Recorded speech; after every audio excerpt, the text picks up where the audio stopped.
దేవుని మహోన్నతమైన నామమునకు మహిమ కలుగును గాక. ఈరోజు వాక్య ధ్యానం కొరకు యెషయా గ్రంథం 60 అధ్యాయం. ఒక గొప్ప శుభవార్త వాగ్దానం, బలపరిచే మాట, అమూల్యమైన సొత్తులు ఈ యొక్క 60 అధ్యాయంలో మనం వినబోతున్నాం. ఎవరైతే ఈ మాటలు ప్రకటించబడుతున్నప్పుడు నమ్ముతారో వారి జీవితాల్లో ప్రభు ఈ మాటలను నెరవేర్చబోతున్నారు.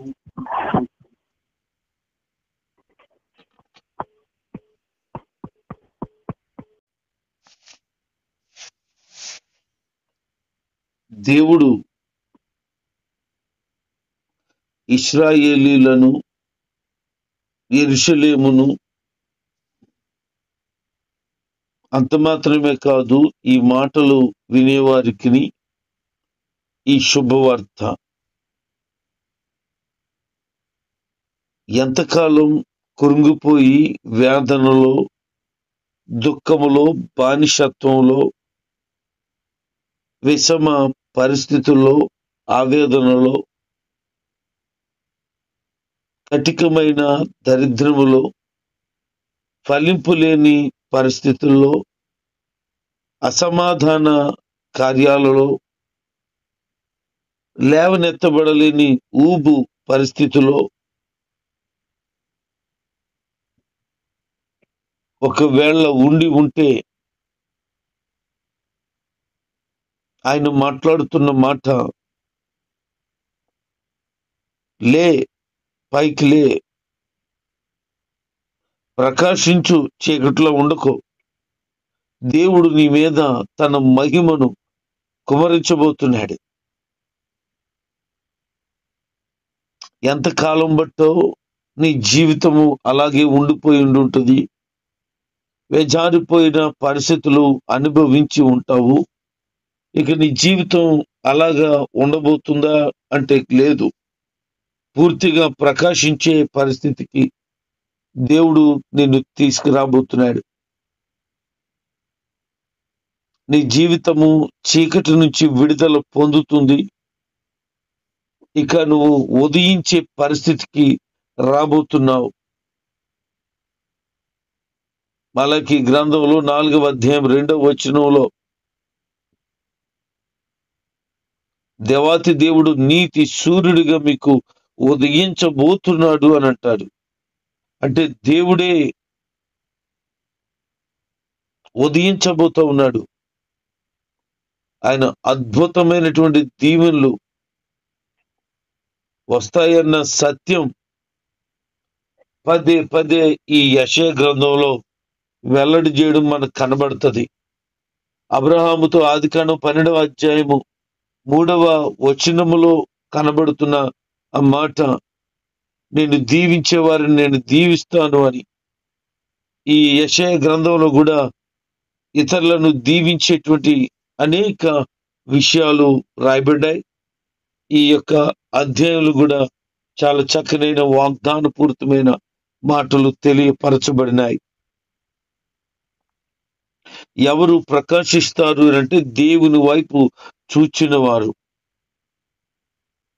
వారి జీవితంలో చీకటి ఉంది, వ్యాధి ఉంది, దుఃఖం ఉంది, బయటికి రాలేని స్థితి మా జీవితంలో ఉంది అని వాళ్ళు దేవుని వైపు చూసినప్పుడు వారి జీవితంలో ప్రకాశించే అనుభవంలోనికి నడిపించబడతారు.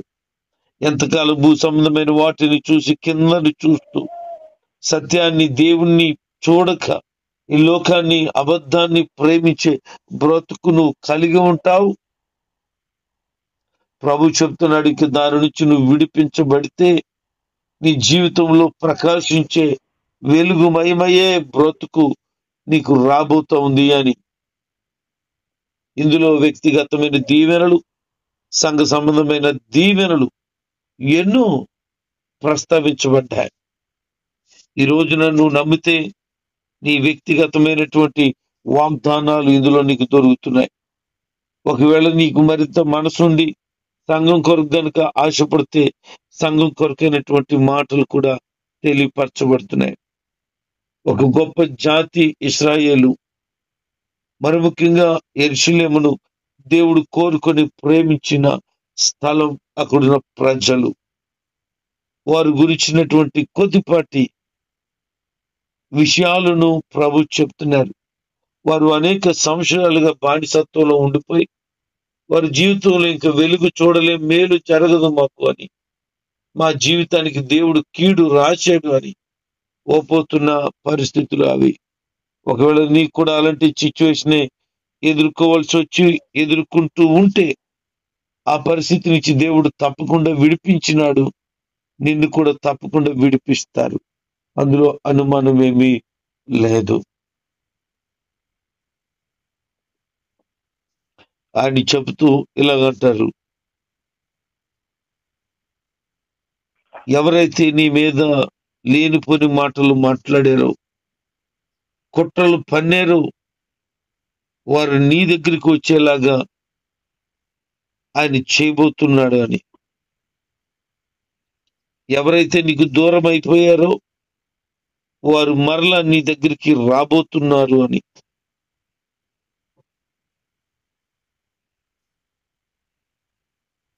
నీవు గంతులు వేసేటువంటి పరిస్థితి నీకు రాబోతుంది అని, జనముల దగ్గర నుంచి ఐశ్వర్యాన్ని నువ్వు పొందబోతున్నావని ప్రభు సెలవిస్తూ ఉన్నాడు.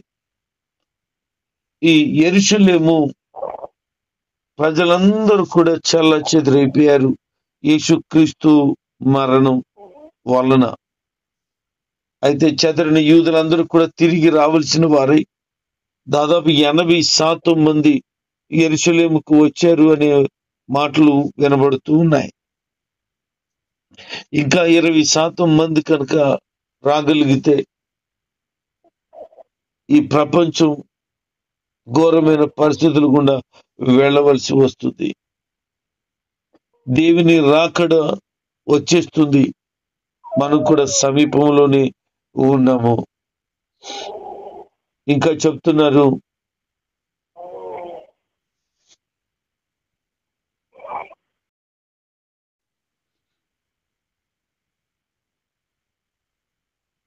ప్రజలు దేవుని వైపు చూసినప్పుడు దేవుడు ప్రజలకు ఇవ్వవలసిన వాగ్దానాలను గాని వారి కొరకు దాచి ఉంచిన సొత్తులు గాని సొంతం చేస్తాడు. అందుకే అంటాడు, జనముల ఐశ్వర్యం నీ యొద్దకు వస్తుంది అని. అంత మాత్రమే కాదు గాని అనేక మంది ఇతర ప్రాంతాల నుంచి కూడా బంగారమును ధూప ద్రవ్యములను తీసుకొని వస్తారు. ఇది యెరూషలేము కొరకు చెప్పబడింది. అయినా వాగ్దానం అనేది నువ్వు నమ్మగలిగితే నీ దగ్గర కూడా ప్రజలు అట్లే తీసుకొస్తారు అని చెప్పిన గొప్ప మాట ఇది. అంత మాత్రమే కాదు, సంఘం కొరకు ఇలా చెప్తున్నారు, నీ కొరకు కెదారు గొర్రె మందలు కూడుకుంటాయి, నబాయోతు పొట్టేళ్లు నీ పరిచర్లకు ఉపయోగములుగా ఉంటాయి అని. అంటే నిజంగా కెదారు ప్రాంతంలో ఉండేటువంటి గొర్రెల్లాగా గనక ఆ మందలో చేరిన వ్యక్తిగా మీరు ఉంటే గనుక మీరేం చేస్తారనంటే దేవుని సన్నిధికి అనేక మందిని నడిపిస్తారు. ఈ కెదారు ప్రాంతం అరేబియా ఎడారులోని తెగలను ఒక ముఖ్య స్థానం. అంత మాత్రమే కాదు, బబులోను రాజు నెబుకద్నెజరు కెదారుపై దాడి చేసిన సందర్భం కూడా మనకు కనబడుతుంది. అలాంటి పరిస్థితుల్లో అక్కడ ఉన్నటువంటి ప్రజలట దేవుని దగ్గరకు మందలుగా మందలుగా వచ్చేస్తూ ఉండేవాళ్ళట. ఈరోజు దేవుని సన్నిధికి ప్రజలు ఒక్కరుగా వస్తున్నారు కానీ, ఇంట్లో ఉన్న వాళ్ళు వంతులుగా ఒక్కరు వస్తున్నారు కానీ, ఫ్యామిలీలుగా ప్రభు దగ్గరకు రావలసిన వారే ఉన్నారు. అలాగూ గనుక కుటుంబాలు రాగలిగితే వారి జీవితాలు ఫలభరితంగా ఉంటాయి. పొట్టేళ్లు అనగానే బలమైనవి. నబాయోతు ఆ ఏరియాల్లో చాలా బలంగా ఉండేవట పొట్టేళ్లు. అవి ఏం చేస్తున్నాయి అంటున్నాడు? పరిచర్యలకు ఉపయోగపడుతున్నాయి. అంటే నీవు ఒక బలమైన వ్యక్తివైతే నువ్వు పరిచర్యలు ఎలా ఉంటావు అంటే ఉపయోగకరమైన వ్యక్తిగా ఉంటావు. దేవుడు నిన్ను అలాగున ప్రయోజనకరంగా మారుస్తాడు. నీ బలమును ఆయన సేవలో వాడటానికి ఇష్టపడుతున్నాడు. నీ బలము వృధా కాదు. వారు చేసే పనులు నాకు ఇష్టం అంటున్నాడు ఆయన. అంత మాత్రమే కాదు, దేవుని మందిరాన్ని ఆయన మరింత ఘనపరుస్తాను, మరింత గొప్ప చేస్తాను నేను అని దేవుడే చెప్తున్నాడు. అలా ఉండడం వల్ల దూర ప్రాంతాల నుంచి కుమారులు కుమార్తెలు వెండిని బంగారాన్ని తీసుకొచ్చే వాళ్ళలాగా ఉంటారు. అంటే ఆ సంఘానికి వచ్చేటువంటి వాళ్ళు వెండి బంగారాలు కూడా మోసుకొని వస్తారు. అంత అమూల్యమైన పరిస్థితులను దేవుడు సంఘములలో కలుగు చేయబోతున్నాడు. మందలుగా దేవుని మందిరానికి రాబోతున్నారు. బలంగా ఉండిన వారు పరిచర్యలో ఉపయోగకరమైనటువంటి వారుగా మారబోతున్నారు. దేవుని మందిరం యొక్క గొప్పతనం ఇంకా పెరగబోతా ఉంది. అంత మాత్రమే కాదు, దూర ప్రాంతాల నుంచి ప్రజలు మందిరాలకు రాబోతున్నారు. వస్తున్నప్పుడు విలువైన సొత్తులను తీసుకొని కూడా రాబోతున్నారు. అంత మాత్రమే కాదు, బలమైన ఉన్నతమైన రాజుల్లాంటి వారు ప్రభు పరిచర్యలో దైవ సేవకులకు ఉపచారము చేసేవాళ్ళుగా మారిపోబోతున్నారు. అలాగున దేవుడు సంఘములలో కార్యములు బహుబలముగా జరిగించునుగాక. నీ జీవితం ఒకవేళ దేవుని సేవిస్తూ ఆయన ప్రేమలో గనుక ముందుకు సాగే వ్యక్తిగా నీవు ఉండగలిగితే, నీ జీవితంలో నిన్ను బాధించేవారు పశ్చాత్తాపడేలాగా, నీ ఎదుట సాగెలు పడేలాగా, నిన్ను తృణీకరించిన వారు వచ్చి నీ పాదాల మీద పడేలాగా దేవుడు చేయటానికి ఇష్టపడుతున్నాడు. నేను బైబిల్ కాలేజీ చదివేటప్పుడు నా స్నేహితుడు నా మీద గొడవాడాడు. నాతో మాట్లాడడం మానేశాడు. నేను తప్పు చేయలేదు, అనవసరంగా నా మీద గొడవ పెట్టాడు. రాత్రి పడుకునేటప్పుడు ప్రార్థన చేశాను, ప్రభువా అనవసరంగా నా మీద గొడవ తెచ్చాడు, నన్ను చాలా చిరగించుకుని అసహ్యంగా మాట్లాడి నాతో మాట్లాడను అని అన్నాడు. మీరేం చేస్తారో నాకు తెలియదు. రాత్రి ఆడికి పశ్చాత్తాపం కలగాల, ఆడొచ్చి నా కాళ్ళు పెట్టుకోవాలా, ఒరే నేనే తప్పు చేశాను అని రాత్రి ప్రార్థన చేసి పడుకున్నాను. ఉదయం 4:30 టయానికి వచ్చాడు. నా కాళ్ళు పట్టుకుని ఏడుస్తున్నాడు. ఎవడరా కాళ్ళ దగ్గర ఏడుతున్నాడు అని అనుకున్నాను. చీకటిగా ఉంది. చూస్తే ఆడు మా ఫ్రెండ్, నిన్న నాతో గొడవడినోడే. సర్వసాధారణంగా ఒక మనిషి కోప్పడితే మళ్ళీ కలిసేటప్పుడు సారీ అని చెప్తారు కానీ కాళ్ళట్టుకునేంత పరిస్థితి రాదు. నేను ప్రార్థన చేశాను, ఆడు నా కాళ్ళట్టుకోవాలి అని. ఎందుకు అంటే ఏమీ లేని దానికి నా మీద కోపగించుకున్నాడు. నాకు నచ్చలేదు అది. అప్పుడు అలా ప్రార్థన చేశాను. ఇప్పుడైతే నా మీద కోపంలో కూడా నన్ను ప్రేమించి వెంటనే క్షమించడానికి ఇష్టపడుతున్నాను.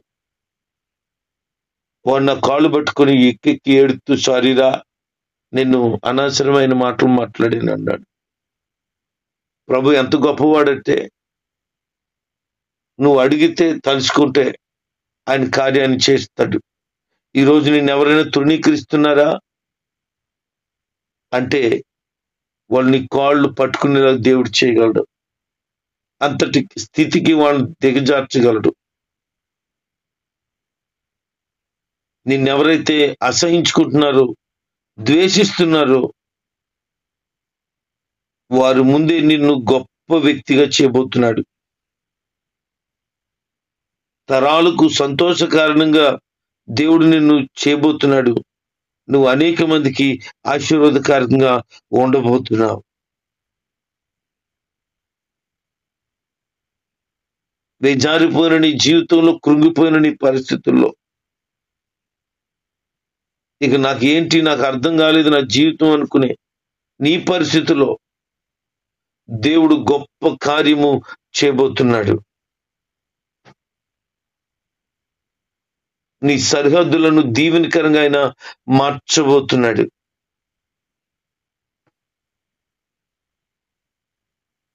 ఆయన నమ్మిన బిడ్డల జీవితాల్లో దేవుడు చేసే కార్యాలు ఎంత అమోఘమైనవో నువ్వు కళ్ళారా చూడబోతున్నావు. 1000 ఏండ్ల పరిపాలన సమయంలో పరిస్థితులు దీవెనకరంగా మారిపోబోతున్నాయి. అది కూడా ఇక్కడ చెప్తున్నారు. ఇక మీదట పగలు సూర్య ప్రకాశం వెలుగు ఉండదట, దేవుడే నిత్య వెలుగుగా ఉంటాడు. చంద్రుడు కూడా వెలుగునివ్వడట, దేవుడే నిత్య వెలుగుగా ఉంటాడట. దేవుడు నీకు ఒక కిరీటం లాగా ఉంటాడట. నీ జీవితంలో చీకట్లు పోతాయి, దేవుడు పరిపూర్ణమైన వెలుగును అనుగ్రహిస్తాడు.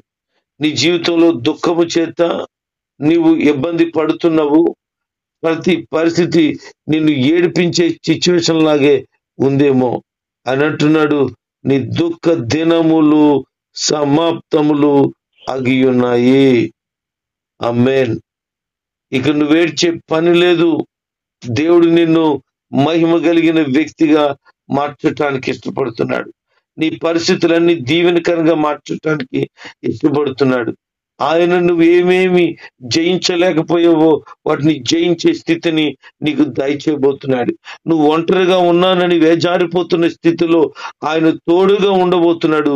ఒంటరిగా ఉన్న నిన్ను 1000 మందిగా చేయబోతున్నాడు. ఎన్నిక లేని, ఉపయోగం లేని, ప్రయోజనం లేని, నిస్పృహలతో, నిరాశలతో కృంగిపోయిన నిన్ను ఆయన బలమైన జనముగా చేయబోతున్నాడు. ఖచ్చితంగా ఒక దినము నీ జీవితంలో ఊహించని కార్యాన్ని దేవుడు చేయటానికి పరిపూర్ణంగా ప్రణాళికలన్నీ కూడా వేసేశాడు. ఆ దినము జరగటానికి, ఆ కార్యాలు జరగటానికి దేవుడు ప్రతి దినాన్న త్వర పెడుతున్నాడట.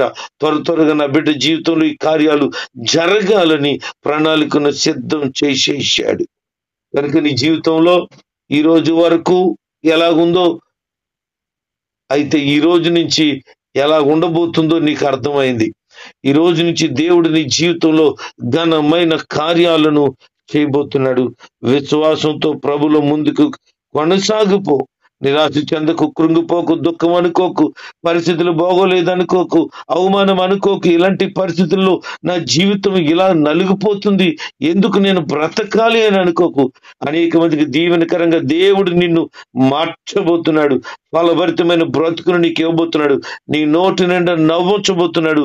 నీ తల మీద కిరీటం లాంటి మహిమను నీకు ఆయన అనుగ్రహించబోతున్నాడు. నీ దుఃఖాన్ని పరిపూర్ణంగా తీసేసి పరిపూర్ణమైనటువంటి ఆనందాన్ని నీకు అనుగ్రహించబోతున్నాడు. విశ్వాసంతో ప్రభుల ముందు కొనసాగిపో. ఆయన కృప నీ మీద అత్యధికంగా కుమ్మరించబడును గాక.